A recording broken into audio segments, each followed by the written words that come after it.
मसीह यसु के पाक फतमान जलाली बाबरकत नाम में आप सबको सलाम। हम खुदाउन के नहायत ही शुक्रगुजार हैं जिसने हमें मौका बख्शा ताकि हम खुदाउन के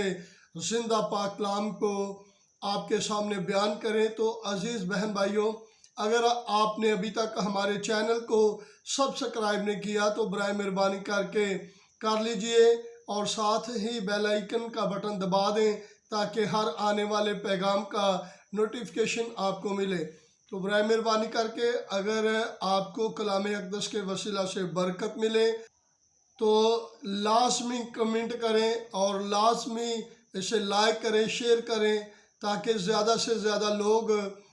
खुदा के कलाम को सीखें और हमें एक बेहतरीन हौसला मिले ताकि और ज़्यादा हम खुदा के ज़िंदा पाक कलाम को आपके सामने बयान करें। तो अज़ीज़ बहन भाइयों, आज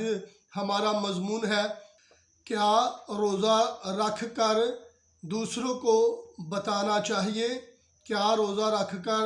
दूसरों को बताना चाहिए? हम कलाम अक़दस में से तिलावत करते हैं मुक़द्दस मत्ती रसूल की मार्फत लिखी गई अंजील और उसका 6 बाब और उसकी 16 आयत को कलाम अक़दस में से तिलावत करेंगे। खुदावंद के ज़िंदा पाक कलाम में मरकूम है, और जब तुम रोज़ा रखो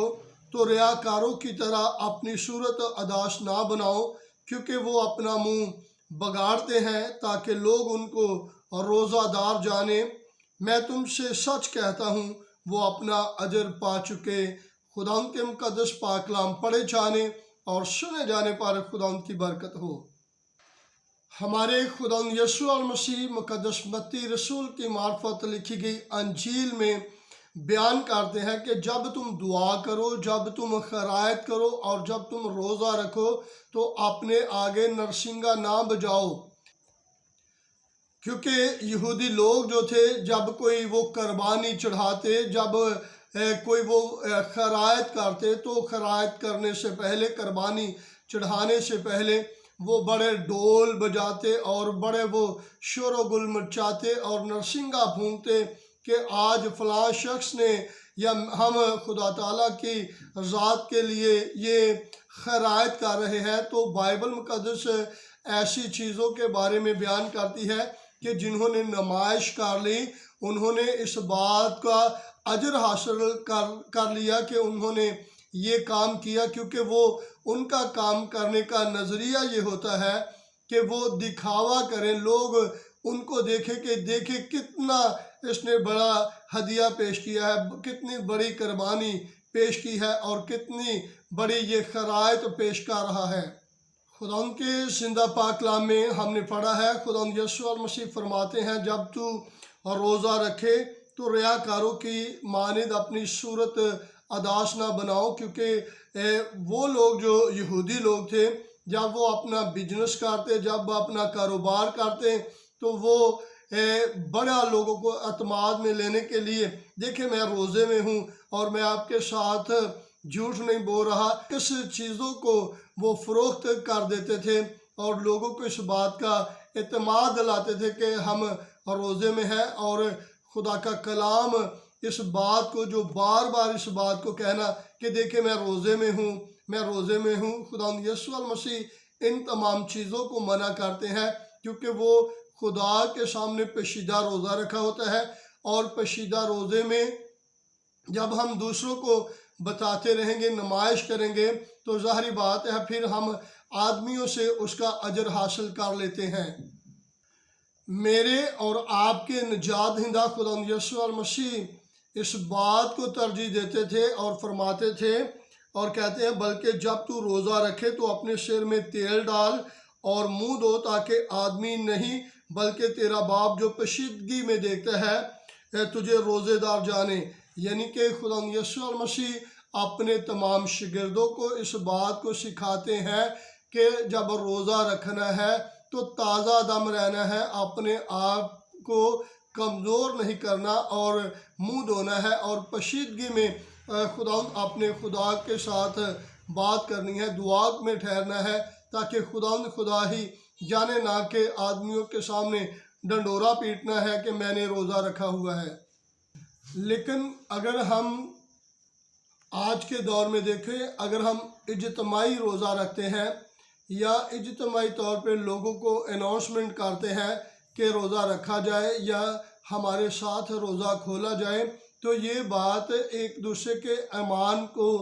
مضبوط کرنے کی ہے، تاکہ جو لوگ روزہ نہیں رکھتے، جو دعائیہ گروپ میں شامل نہیں ہوتے، تو وہ ایک جماعت کی صورت میں شامل ہو کے وہ روزہ رکھیں اور خدا کے لوگوں کے ساتھ مل کر وہ عبادت اور دعا میں وقت گزارے۔ مقدس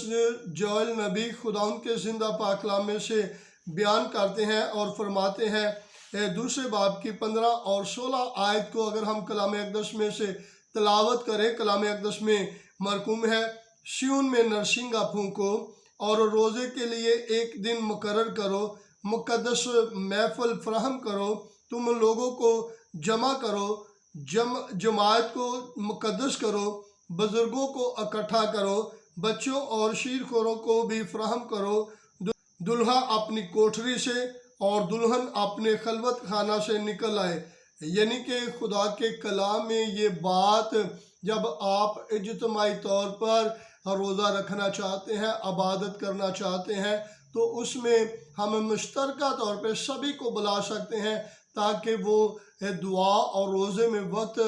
گزاریں، تاکہ خدا ان کے حضور سے تازگی کے دن آئیں۔ اب باتیں دو ہو رہی ہیں، ایک روزے کے بارے میں کسی کو بتانا نہیں، اور دوسرا روزے کا اشتہار دینا، مشترکہ طور پہ اجتماعی طور پہ روزہ رکھنا۔ اب ہم ان دونوں چیزوں کو اگر غور سے دیکھیں تو ہمیں اس بات کا خیال رکھنے کی ضرورت ہے کہ ہمارا روزہ جب ہم اجتماعی طور پہ رکھتے ہیں تو وہ اشتہار کی صورت میں نہیں، دکھاوے کی صورت میں نہیں، بلکہ اس میں حلیمی، انکساری، عاجزی ہو، تاکہ اس میں خدا ہم سب کو برکت دے اور ہم خدا کی مرضی اور منصوبہ کے مطابق بھی اجتماعی روزے میں شریک ہو سکیں، اور تاکہ خدا اپنا آسمان کھول کے برکت دے۔ اس میں جو سب سے اہم بات ہے وہ یہ ہے کہ ہمیں کسی قسم کا دکھاوا یا اشتہار دینے کی ضرورت نہیں ہے۔ ہمیں اگر ہم اجتماعی بھی روزہ رکھ رہے ہیں یا اجتماعی طور پہ روزہ کھلوا رہے ہیں، تو ہمیں اس میں ہمارے اندر ایک حلیمی، انکساری ہونی چاہیے، تاکہ خدا جو ہے اس کا اجر دے، کیونکہ خدا ہی ہے جو روزے کا اجر دیتا ہے۔ خدا اس کلام کے وسیلہ سے آپ سب کو برکت دے۔ آنے والے پیغام کو ضرور سنیے گا۔ God bless you all.